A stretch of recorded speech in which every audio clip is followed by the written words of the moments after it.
Ya, selamat siang saudara. Sebagai badan layanan umum, Lembaga Pengelola Dana Bergulir Koperasi dan Usaha Mikro Kecil dan Menengah mempunyai tugas untuk melaksanakan pengelolaan dana bergulir sebagai pembiayaan koperasi dan UMKM dengan berupa pinjaman dan bentuk pembiayaan lainnya. Lantas seperti apa proyeksi penyaluran dana bergulir di tahun 2024 ini?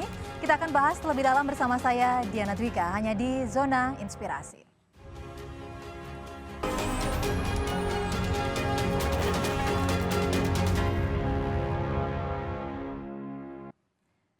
Baik, untuk membahasnya sudah hadir narasumber kami di studio, Direktur Utama Lembaga Pengelolaan Dana Bergulir Koperasi Usaha Mikro Kecil dan Menengah, Bapak Supomo. Pak Supomo, selamat siang. Selamat siang, Terima kasih banyak sudah meluangkan waktu bersama kami. Ini sebuah pembahasan yang sangat menarik sekali di awal tahun, Bapak, begitu ya. Karena kalau beberapa tahun yang lalu, kurang lebih 1 tahun lah, kita didera pandemi kurang lebih 3 tahun begitu. Semua sektor nyaris terpuruk, Pak. Persoalan kesehatan, tapi residunya menjalar ke segala bidang, termasuk yang menjadi banyaknya sekali gulung tikar adalah usaha kecil dan menengah begitu ya, Pak ya. Nah, ini ada stimulus dana begitu yang disiapkan. Kira-kira dialokasikan kepada siapakah dan proyeksinya seperti apa, Pak? Jadi, makasih Mbak Diana nih. Jadi sebenarnya tadi udah disinggung masalah pandemi ya. Sepintas saja. LPDB aja pada saat pandemi kita harus turun ya.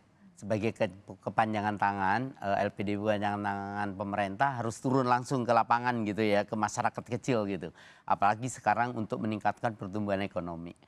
Jadi untuk stimulus sebenarnya, LPDB itu adalah lembaga pengelola dana bergulir dari Kementerian Koperasi dan UMKM dan Kementerian Keuangan. Jadi stimulus yang diberikan itu melalui koperasi. Jadi pembiayaan diberikan oleh LPDB itu untuk UMKM tapi melalui koperasi gitu. Jadi baik itu koperasi yang sektor real maupun yang simpan pinjam.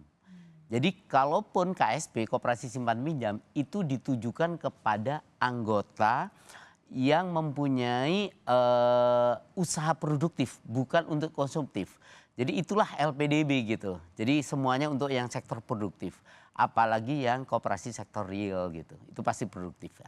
Mungkin selama ini masyarakat berpikir kalau misalkan membutuhkan modal gitu, alokasi dana gitu, mereka hanya melirik ke sektor ke perbankan aja, tapi ternyata LPDB juga ada ya, Pak ya. Ini Ada. kurang lebih ada berapa anggaran, Pak, yang dialokasikan kepada UMKM melalui koperasi ini, Pak? Jadi kalau hampir setiap tahun kurang lebih itu rata-rata sekitar 2 tahun sih yang bisa diakses oleh para UMKM melalui koperasi gitu.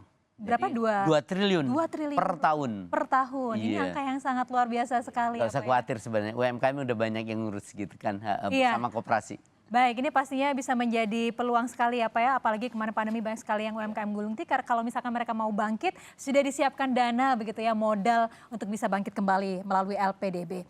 Baik, Pak, ini kan pastinya dibutuhkan inovasi-inovasi begitu ya, Pak. Situasi sudah banyak berubah pasca pandemi begitu. Inovasi-inovasinya, Pak, supaya dana yang digulirkan ini bisa efektif dan juga tepat sasaran. Seperti apa, Pak? Ya, jadi sebenarnya sih begini. Kalau yang dibilang efektif dan inovatif gitu ya, itu tidak terlepas dari internal dulu nih. Internal LPDB dikuatin dulu gitu kan. Apa yang kita akan serbu menuju masyarakat yang sekarang udah siap nih. Mau apa ya, boleh dibilang mau take off nih dengan after pandemi. Jadi LPDB itu lembaga pengelola dana bergulir yang memberikan pembiayaan. Namun hal ini pembiayaan yang diberikan oleh LPDB itu lebih kepada ekosistem sebenarnya.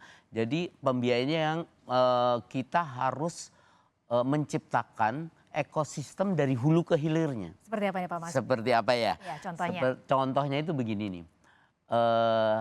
Kita bekerja sama dengan perusahaan-perusahaan besar gitu, itu sebagai off-takernya gitu kan.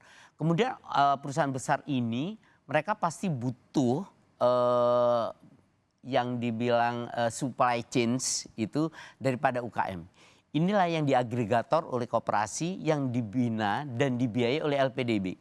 Sehingga para UKM ini mereka lebih mempunyai daya saing karena apa? Dia udah jelas nih off-takernya. Terus LPDB juga dalam pembiayaan juga ada yang namanya pendampingan. Sehingga para UKM yang terhimpun di koperasi tadi itu dia merasa nggak sekedar dikasih pembiayaan melalui koperasinya, tapi juga melalui pendampingan dan juga diketemukan juga sama off-takernya. Jadi ekosistem itu yang kita bina gitu. Contoh yang paling nyata itu kemarin kan ada masalah dengan peternakan ya, penyakit mulut dan kuku gitu kan, PMK, kaki dan mulut. Itu kita bekerja sama dengan perusahaan besar industri ini apa namanya pengolahan susu. Mereka mempunyai akses untuk bisa membantu mengimportkan bibit. Karena kan sekarang bibit sapi yang ada di Indonesia itu dengan adanya PMK penyakit kemarin itu recovery-nya lama. Sedangkan kasihan kan terpuruk para peternak. Kita akan membiayai melalui kerjasama dengan perusahaan besar tadi itu untuk import. Import ini ditujukan kepada siapa? Kepada para peternak yang terhimpun di koperasi susu. Lah susunya langsung diambil sama industri besarnya gitu. Dan yang diimport ini pasti melalui suatu riset atau analisa lah ya. Pasti yang berkualitas tinggi. Apa yang terjadi? Udah produktivitasnya tinggi. Ini adalah fresh yang belum terkena penyakit kemarin sehingga dampaknya kepada peternak itu ada pertumbuhan ekonomi. Mereka akan yang dia rasakan lah. Yang biasanya susu mungkin cuma 12 liter per hari, ini bisa 20 liter gitu kan. Otomatis kan produktivitas dan yang dia terima pendapatannya dia lebih. Jadi ekosistemnya ya Pak, ini jadi bukan hanya soal meminjamkan dana dan untuk mengembangkan usaha, tapi juga ekosistem dari hulu sampai hilirnya ini ya Pak ya. Jadi ini yang kita ikutin. Yang kita ikutin itulah. Baik. Nah ini kalau kemudian Pak, ini kalau dana bergulir saat ini kan pastinya masyarakat ini ingin yang syariah gitu Pak. Ada beberapa orang yang memilih saya nggak mau yang konvensional nih, saya mau yang syariah begitu. Nah kalau dari LPDB sendiri seperti apa nih Pak kiatnya? Ya kalau LPDB sih begini nih. Ya mengikutilah perkembangan keadaan ya. Jadi sekarang udah mulai syariah ada, konven ada. Jadi LPDB menyiapkan bahwa ada direktorat khusus nih, direktur khusus nih di LPDB itu direktur syariah. Jadi kita juga akan mengembangkan pembiayaan melalui syariah.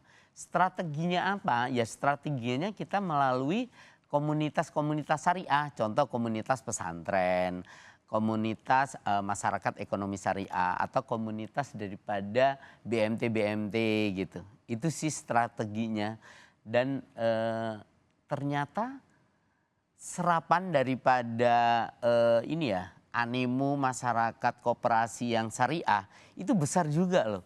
Karena udah 3 tahun terakhir ini udah separuh-separuh nih, separuh konven, separuh syariah. Serapan pembiayaan yang di LPDB kurang lebih 2 triliun itu. Menarik sekali ya, berarti bahwa masyarakat yang ingin meminjam dana dengan metode yang syariah sudah tersedia juga di LPDB dan juga bahkan tidak hanya itu diberikan pembinaan juga begitu ya. Iya, sama, nah gitu. Kita akan membahas lagi ini untuk mitigasi resikonya seperti apa di segmen selanjutnya. Dan saudara jangan kemana-mana, Zona Inspirasi akan segera kembali sesaat lagi, tetaplah bersama kami.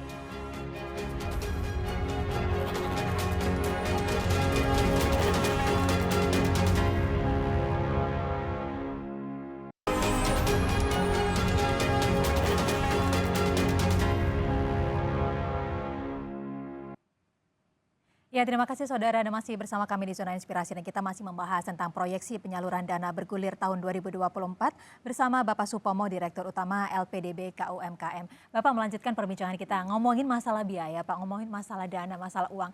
Itu pasti resikonya ada banyak sekali.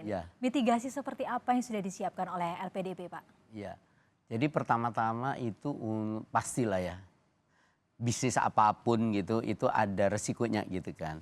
Tapi untuk meminimasi risiko itu pertama kita mentality daripada karyawan kami dulu nih. Jadi integritinya, kredibilitasnya harus kita kuatkan dulu nih karena kita bicara masalah uang nih. Nah, kalau dari situ kemudian kita baru menganjak kepada gimana memitigasi risiko daripada calon mitra-mitra kita gitu. Ya, salah satunya mitigasi risiko yaitu kita akan melihat memberikan pembiayaan kepada siapa sih? Kepada koperasi yang sehat. Koperasi yang sehat itu koperasi yang mana gitu kan? Sehingga supaya kita nggak berisiko dong gitu kan, ya. Terus koperasi mana yang sehat gitu? Ya koperasi yang tata kelolanya baik, yang sesuai dengan aturan perundang-undangan. Karena LPDB kan kepanjangan tangan pemerintah, nggak mungkin dong aturan yang dibuat oleh Kemenkop untuk memperbaiki, meningkatkan kinerja koperasi, sedangkan kita nggak ngikutin itu gitu. Sambil membiayai, sambil kita melihat. Saya kira itu. Di samping itu kita juga governance daripada koperasi itu kita dampingi juga.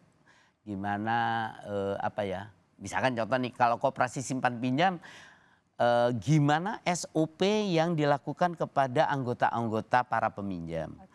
Kalau kepada sektor real itu gimana cara kita membaca kontrak aja. Kadang-kadang koperasi itu perlu binaan loh, perlu dampingan. Membaca kontrak, oh ini ada kontrak ini. Terus yang kedua gimana cara kita memberikan mana-mana sih yang harus efektif dan efisien gitu. Contoh menghitung HPP aja kadang-kadang masih salah gitu. Nah, sedangkan kalau salah menghitung itu kan kita susah untuk memitigasi gimana efektif dan efisien daripada koperasi itu. Itu yang kita sampaikan juga kepada mereka. Sampai segitunya ya Pak ya, pembinaan dan pendampingannya begitu ya Pak ya, luar biasa. Nah ini untuk saat ini untuk pemulihan ekonomi ini pastinya dibutuhkan suntikan-suntikan dana ya Pak untuk sektor-sektor yang produktif. Nah seperti apa langkah yang diambil oleh LPDB Pak? Ya, wah ini pertanyaan yang pas banget gitu. Karena kita juga ada arahan awal tahun kemarin dari Pak Menteri Kementerian Koperasi dan UKM Pak Teten Mas Duki bahwa kita harus menyerbu dalam hal ini untuk ke sektor pangan, pertanian dan perkebunan gitu kan. Sektor pangan kita juga punya beras gitu kan. Gimana beras itu berkualitas gitu. Mulai dari penanaman padinya sampai kepada ini dijual kemana sih gitu kan.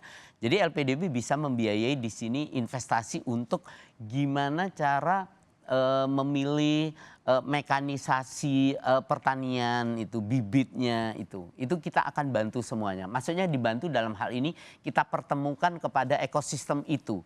Siapa yang seed company-nya gitu. Berkualitas enggak sih ini? Supaya jangan sampai petani tadi itu udah nanam ternyata kualitas ininya enggak bagus gitu kan.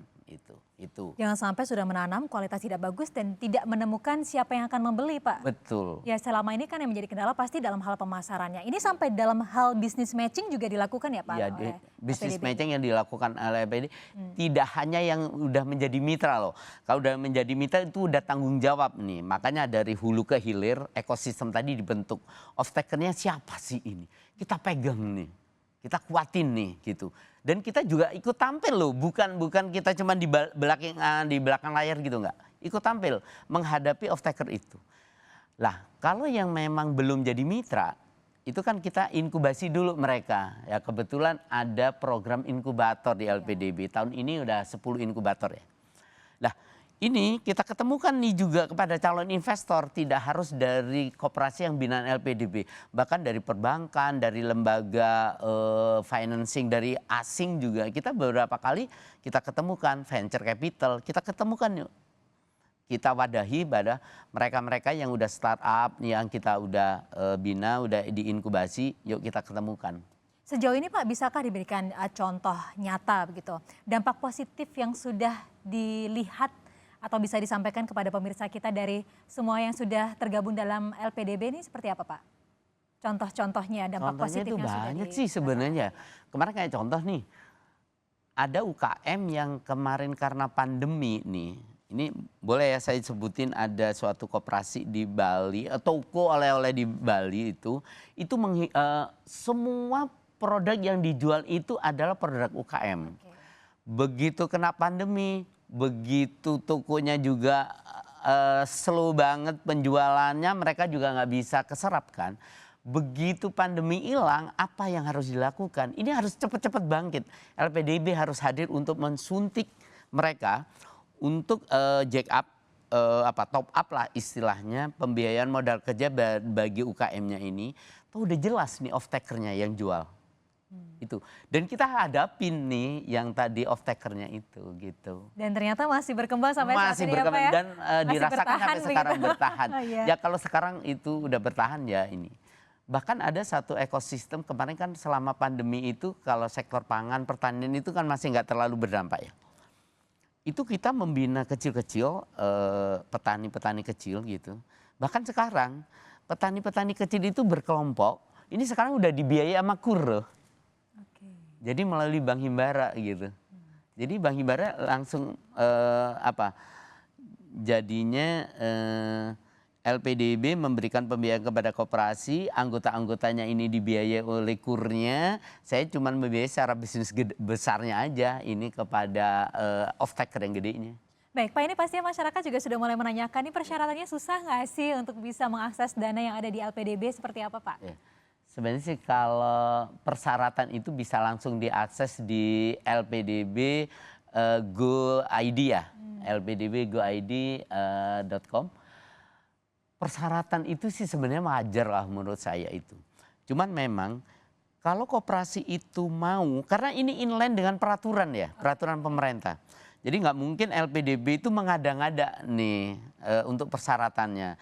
Sehingga kalau memang koperasi itu mau maju dan baik, saya kira juga merasa nggak berat juga. Tapi kalau males-malesan ini itu ya susah. Tapi LPDB juga nggak henti-hentinya nih membina mereka. Nggak. Ini ada di Lampung loh ini petani porang, koperasi Sabalam namanya. Oke. Dia itu kita bina berapa? Hampir 1 tahun. Dia hampir putus asa untuk menerima binaan kami gitu. Tapi sekarang jadi corong kami karena merasa apa? Dia dibantu. Karena dia merasakan dulunya sebelum dibina oleh LPDB, dia baca kontrak itu asal.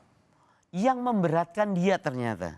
Nah, setelah kita bantu untuk membaca kontrak gitu kan, kedua belah pihak ya equal lah itunya, resikonya equal. Lah sekarang mereka udah berkembang sekarang. Jadi corong LPDB malah sekarang di Lampung. Itu hanya satu contoh yang sudah berhasil begitu ya Pak ya? Tapi contoh yang lain banyak dah. Iya, kita juga segmennya sih kurang banyak. Baik, kita juga ingin mengetahui seperti apa inkubator wirausaha ini berlangsung di LPDB di segmen selanjutnya ya Pak ya. Boleh. Dan saudara jangan kemana-mana karena kami akan kembali sesaat lagi, tetaplah bersama kami.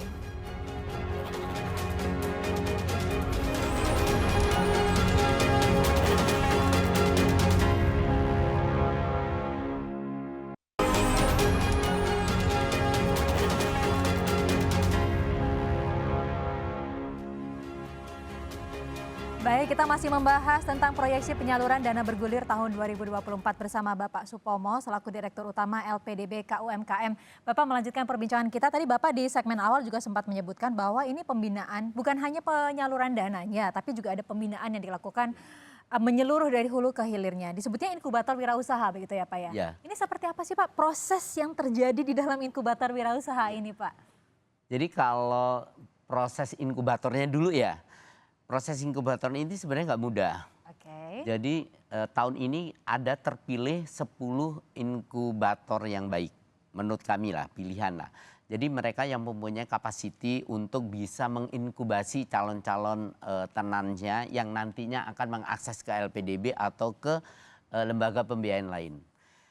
Kemudian apa yang dilakukan oleh inkubator itu ya pertama mulai dari proses awal, bagaimana sih melakukan suatu perencanaan bisnis. Kemudian dari situ kita kalau memang ini gimana sih proses bisnisnya. Di situ proses bisnis ada produksi maupun mulai perencanaan maupun bikin ya semacam bikin prototipe atau apa. Contoh-contoh. Kemudian di situ jadi nanti setelah produksi kita akan melakukan inkubasi gimana cara menjual, marketingnya. Marketing itu tidak hanya kita bisa menjual produk, tapi produk itu harus digimanakan. Contoh, kita inkubasi gimana packagingnya gitu kan. Di mana tempat membuat packaging, karena kan ini startup ya, boleh dibilang startup.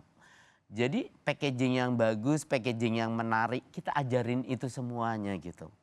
Nah setelah itu semua udah terbentuk, siap, kita ketemukanlah mereka kepada semua bisnis tidak terlepas daripada butuh pembiayaan, modal. Kita masih harus menemukan antara business matching, calon investor atau financing. Investor bisa dalam bentuk saham, bisa dalam kerjasama misalkan berbarengan untuk menjual, atau langsung dia membeli. Begitu. Jadi berbagai macam kerjasama. Itu kita fasilitasi juga. Dan itu ada yang namanya business matching, itu kita business matching apa aja gitu di situ. Sampai laporan keuangan juga Laporan nanti akan keuangan didampingi ya juga Pak ya? kita dampingin juga. Iya, kalau enggak kan kasihan juga mereka. Luar biasa sekali. Nah ini kemudian yang menjadi inkubatornya sendiri ini Ya. Pak, ini pihak-pihak atau institusi yang seperti apa? Apakah mungkin dari Kementerian Koperasi ini bekerja sama dengan universitas kah? Atau dari mana Pak yang disebut inkubator ini? Jadi beberapa juga memang sebagian besar dari universitas. Universitas. Ya. Cuman kenapa sih kok universitas? Karena mereka udah terbiasa dengan punya silabus atau kurikulum gitu kan. Tapi memang di sini dituntutnya itu bukan ini. Jadi lebih banyak ke praktisinya, praktis. Jadi aplikasinya itu lebih gede gitu, lebih besar porsinya gitu. Dan juga ada inkubator swasta. 50-50 lah kalau di LPDB itu. Dan bahkan yang ini kemarin ada namanya satu inkubator Siger, itu bisa mereka yang tenants, ya tenannya mereka yang diinkubasi, itu saya juga di luar pikiran kami juga, mereka bergabung membentuk koperasi loh. Jadi di situ kan yang diinkubasi itu ada memang produksi, ada yang khusus untuk marketing, ada yang jasanya juga. Mereka berkolaborasi membentuk koperasi. Dan ini nanti yang akan mengikuti inkubasi adalah koperasi yang di dalamnya ini adalah UMKM. Awalnya itu UMKM itu yang ikut yang diinkubasi. Tapi akhirnya karena ada wadah yang menarik nih kayaknya nih, dia membentuk koperasi loh, gitu.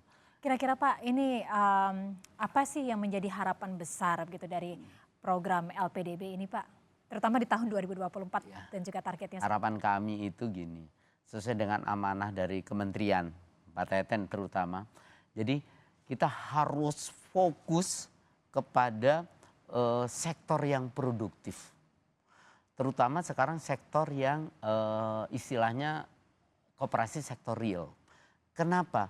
Ini yang memberikan dampak langsung dan kelihatan nyata itu koperasi ini sebagai agregator daripada kelompok-kelompok petani atau kelompok-kelompok usaha kecil UKM, itu yang dirasakan langsung. Karena apa? Itulah yang bisa meningkatkan UKM naik kelas. Sering kan ada istilah UKM naik kelas. Kalau nggak diagregator dan nggak dikasih stimulus itu, mereka susah untuk bisa naik kelas. Sedangkan wadah ini dengan adanya LPDB ke depan, nggak usah khawatir deh, LPDB akan memberikan pendampingan terus.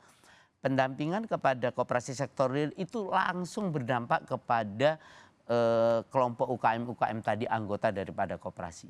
Bapak, ini juga menjadi pertanyaan pasti dari masyarakat. Pendampingan ini akan diterima sampai kapan nih Pak? Apakah hanya ketika masih ada pinjam-meminjam dana itu kemudian putus di situ atau seperti apa Jadi mekanismenya? Ini pengalaman nih, saya udah 4 tahun, berjalan tahun ke-4 nih, hampir ke-5 nih.